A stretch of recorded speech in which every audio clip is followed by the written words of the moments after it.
नमस्कार दोस्तों, the Hindu editorial delimitation, women's reservation and political dynamics में आप सभी का स्वागत है। ये टॉपिक हम लोग जीएस पेपर 2 के constitution, representation, parliament, federalism, social justice, electoral reform में पढ़ेंगे। जीएस पेपर 4 में ये topic ethics of representation, fairness, public policy ethics, governance design and inclusive representation में बात होगी। क्योंकि पार्लियामेंट ने 106वां 106th अमेंडमेंट एक्ट 2023 में पास किया, जिसका नाम नारी शक्ति वंदन अधिनियम है।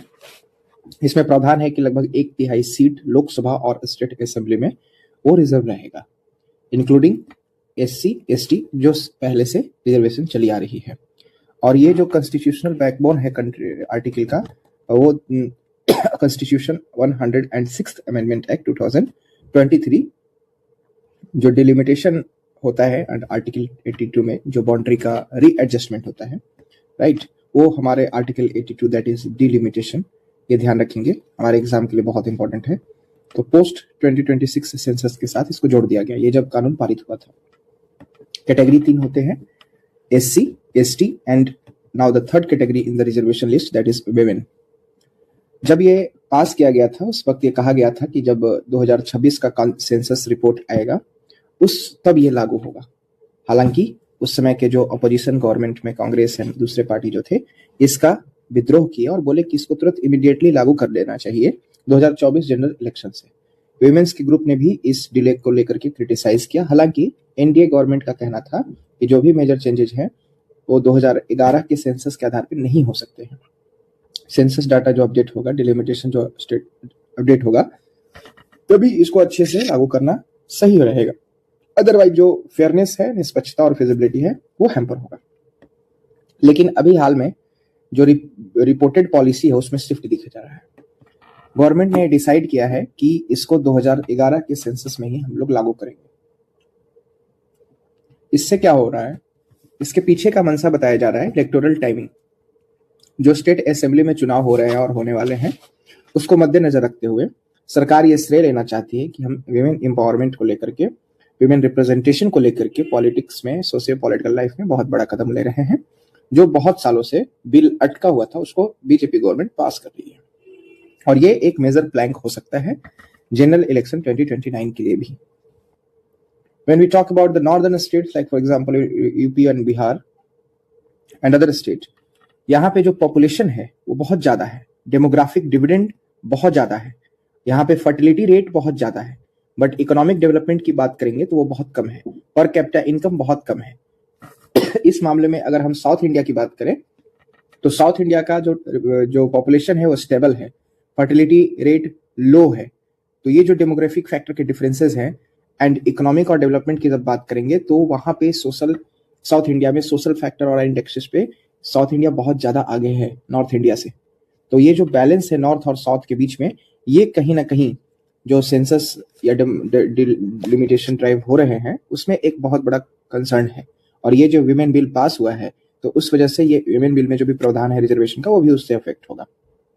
तो इसलिए पॉपुलेशन बेस्ड जो डिलिमिटेशन है वो कहीं ना कहीं जो नॉर्दर्न स्टेट का जो पावर है, जहां पे फर्टिलिटी बहुत ज्यादा हाई है, उसको और बड़ा कर देगा। उसकी जो रिप्रेजेंटेशन है पार्लियामेंट में नॉर्थर्न स्टेट का, वो और ज्यादा कर देगा। लेकिन जो साउदर्न स्टेट है, पेनिनसुलर स्टेट है, उसका इन्फ्लुएंस बहुत कम रखेगा, क्योंकि उन्होंने अपने पॉपुलेशन को स्टेबलाइज कर दिया है। हालांकि they drive the major part of the India economy and employment. So ये एक बहुत बड़ा कंसर्न है। फेडरल कंपैक्ट को, फेडरल बैलेंस को यहाँ पे ध्यान रखने की जरूरत है। जो इंटर स्टेट रिप्रेजेंटेशन है उसमें एक बैलेंस रखने की जरूरत है। इसलिए आर्टिकल 82 और डिलिमिटेशन जो फ्रेमवर्क है वो कॉन्स्टिट्यूशनसी के रीएडजस्टमेंट एक फेडरल इशू बन रहा है, और यहाँ से इसको अगर विमेन रिजर्वेशन को लिंक किया जाता है तो उसको भी अब ध्यान में रखने की जरूरत है कि जो डिलिमिटेशन एक्सरसाइज है, दैट मींस कॉन्स्टिट्यूएंसी का readjustment based on the population demographic factor, वो फ्रीज कर दिया गया था ईयरली 1970 में। उसके बाद से कोई भी कॉन्स्टिट्यूएंसी के बाउंड्री को बदला नहीं गया है। जो सीट का एलोकेशन है वो अनचेंज्ड रहा है नियरली 5 डिकेड, 5 दशक तक। आर्टिकल आगे कहता है कि अभी जो प्रावधान है डिलिमिटेशन का, उसमें बेसिक अभी लोकसभा में 543 सीट है जो बढ़ करके 816 हो जाएंगे, और एक यूनिफॉर्म 50% एक्सपेंशन हर स्टेट असेंबली में करने की बात हो रही है। and proportional increase in state assemblies. So intention is to reassure southern state by preserving relative share. But article का कहना है कि अगर 50% का एक्सपेंशन हम लोग करेंगे तो इसमें सबसे ज्यादा नॉर्दर्न स्टेट को ही बेनिफिट होगा. कैसे? तो अगर हम सिर्फ उत्तर प्रदेश और बिहार की कहानी को समझते हैं तो 180 सीट्स 50% एक्सपेंशन के बाद ये दोनों ही मिलकर के नॉर्दर्न बेल्ट में आएंगे, सिर्फ उत्तर प्रदेश और बिहार. और पूरे सॉर्दर्न स्टेट पेनिनसुलर के 5 राज्यों को लिया जाए, कर्नाटका, तमिलनाडु, आंध्र प्रदेश, तेलंगाना, तो इसमें 195 सीट्स आते हैं. That's very close to the number 180. तो आप समझ सकते हैं कि यहाँ जो first past the post system है, जहां न्यूमेरिकल स्ट्रेंथ आपकी विक्ट्री तय करती है, सीट तय करता है. That's the very important point which we need to understand कि न्यूमेरिकल स्ट्रेंथ जहां पे first past the post system में numerical strength fix your seat, fix your seal your victory, right? So where that's a major cause of concern. So यहाँ पे जो formal proportionality है उसमें northern block disproportionately political weight carry करेगा. So that's the case because of the first past the post system.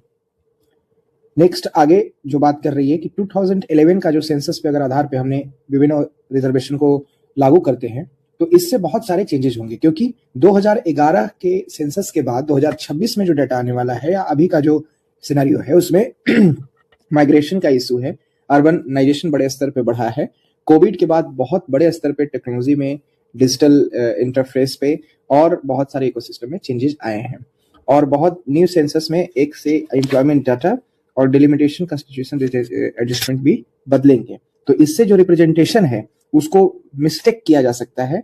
Women का जो reservation है वो कहीं ना कहीं एक प्रॉब्लमेटिक हो सकता है. तो आर्टिकल कहता है कि एक पॉलिटिकल अर्जेंसी की जरूरत है ताकि रिफॉर्म को आगे फॉरवर्ड किया जाए और विमेन रिजर्वेशन को नए अपडेटेड डाटा के अकॉर्डिंग ही किया जाए. अब आगे when we talk about the politically why this is politically important and caste data and सब डाटा, तो अगर हम नेक्स्ट सेंसस को अगर एक्सप्लेन करेंगे तो जाति गणना में सिर्फ SC/ST के डाटा नहीं आएंगे और भी बहुत सारे कास्ट सेंसस के डाटा भी इसमें इन्वॉल्व होंगे, कास्ट डाटा भी होंगे. तो जो मुस्लिम है, OBC है, अदर जो अंडर रिप्रेजेंटेड कैटेगरी है वो कहीं ना कहीं अपना डिमांड इंक्रीज करेंगे और एक मतलब यू कैन से दैट कि सब रिजर्वेशन के अंदर जो है बहुत सारा सब Kota's with in the women reservation की डिमांड बढ़ जाएगी.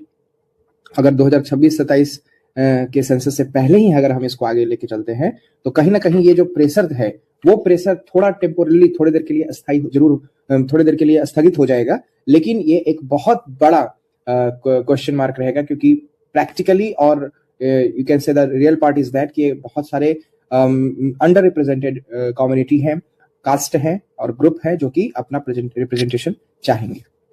वो कहीं ना कहीं जो क्रिटिकल ऑपरेशनल डिटेल है, for example like of rotation issue of the reserve constituency, उसको छोड़ देता है, उसको टैकल नहीं कर रहा है.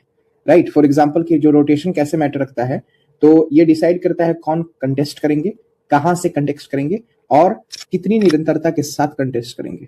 और this affect the accountability and constituency development. जैसे छोटे राज्य में उतना बड़ा चेंजेस तो नहीं होता है बट बड़े राज्य में देखा जाता है. Right, now the article does not reject women's reservation. इसका कहना है कि भाई ये तो बहुत लंबे समय से विलंबित था बट पॉलिटिकल इंपेरेटिव ये है कि इसको नए डाटा के साथ ही अप्लाई किया जाए. From this article you can revise here कि 106 याद रखना है, 2-3 बार इसको लिख लेंगे आप. 106th अमेंडमेंट हुआ है विमेन रिजर्वेशन के लिए, नारी वंदना अधिनियम करके ये नाम है. और यहाँ पे दूसरा आपको ऑपरेशनल कंसर्न में हमने देखा था कि रोटेशन ऑफ रिजर्व कंस्टिट्यूएंसी जो है उसको सोल्व नहीं किया गया है. बहुत सारे कास्ट में अंडर रिप्रेजेंटेड है, उसके बारे में डाटा कंसर्न है. When we talk about 2011 census तो बहुत सारे मतलब अपडेटेड इवेंट्स हुए हैं, ये आउटडेटेड है. अपडेटेड में कोविड और बहुत सारे क्राइसिस के बाद ये चीजें चेंज हुई हैं तो टैकल नहीं करेगा. पॉलिटिकल डिबेट है कि इमीडिएट इम्प्लीमेंटेशन किया जाए, डिले किया जाए, वो तो हमने बात किया. और फेडरल कंसर्न है डिलिमिटेशन एक्सरसाइज के बाद और वुमेन रिजर्वेशन को भी लेकर के नॉर्दर्न स्टेट और साउदर्न स्टेट में. Northern state population fertility rate बहुत ज्यादा हाई है, डेमोग्राफिक डिविडेंड है, but when you talk about the south वहाँ पे ऐसा कुछ भी नहीं वहाँ, लेकिन इकोनॉमी डेवलपमेंट और सोशल इंडिकेटर मामले बहुत हाई है. और हमारे इंडिया के जो मेजर इकोनॉमिक ग्रोथ और डेवलपमेंट है उसको ड्राइव करते हैं। तो यूपीएससी के लिए टेक अवे यहाँ पे यही है कि कॉन्स्टिट्यूशनल डिजाइन, रिप्रेजेंटेशन, फेडरलिज्म जैसे कीवर्ड को हम लोग को ध्यान रखना है, social justice, fairness, gender justice, governance design, ethics, data driven governance. बहुत बहुत धन्यवाद।